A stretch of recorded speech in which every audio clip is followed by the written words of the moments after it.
Lembaga Perumahan Melaka LPM menubuhkan anak syarikat LPM Development Cenderan Berhad bagi membina dan menyediakan lebih banyak rumah mampu milik RMM pada harga berpatutan sekaligus merancakkan lagi pembangunan sektor perumahan negeri. Pengarah Eksekutif LPM Muhammad Salih Hamidun berkata, penubuhan anak syarikat yang telah dipersetujui dan mendapat kelulusan kerajaan negeri itu diyakini mampu membantu rakyat negeri ini untuk memiliki kediaman sendiri. Ujarnya, ia berperanan memberi fokus terhadap pembinaan kategori RMM termasuk rumah kos rendah dan sederhana. Mana kebanyakan projek kita akan buat 100% rumah mampu milik lah. So untuk laksanakan perkara itu, kita pun sebenarnya dah mula ambil tindakan lah, ataupun perancangan kita. Mana kita pun dah ada kelulusan untuk pembelian tanah-tanah lah untuk dibangunkan oleh anak syarikat. Sebelum ni kita usaha sama dengan pemaju, bukan LPM yang bangunkan, tapi lepas ni LPM bangunkan tapi melalui anak syarikat lah.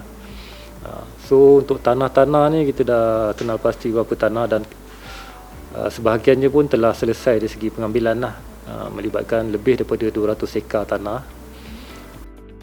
Beliau berkata demikian ketika ditemui Melaka hari ini di pejabatnya di Aikro.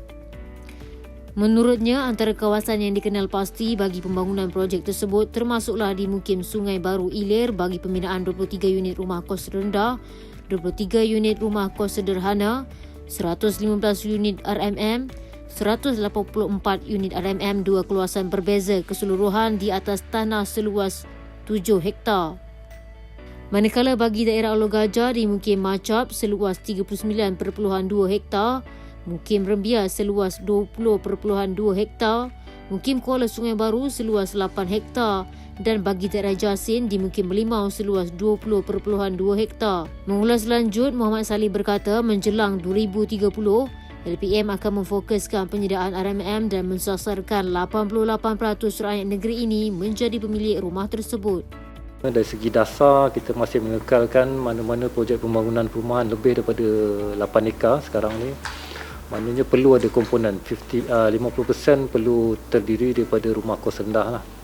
Kemudian bila kita tengok tadi dari segi pemilikan rumah di negeri Melaka kita 83%. So kita tengok ada baki lebih kurang 15 ke 16% yang masih lagi belum memiliki rumah.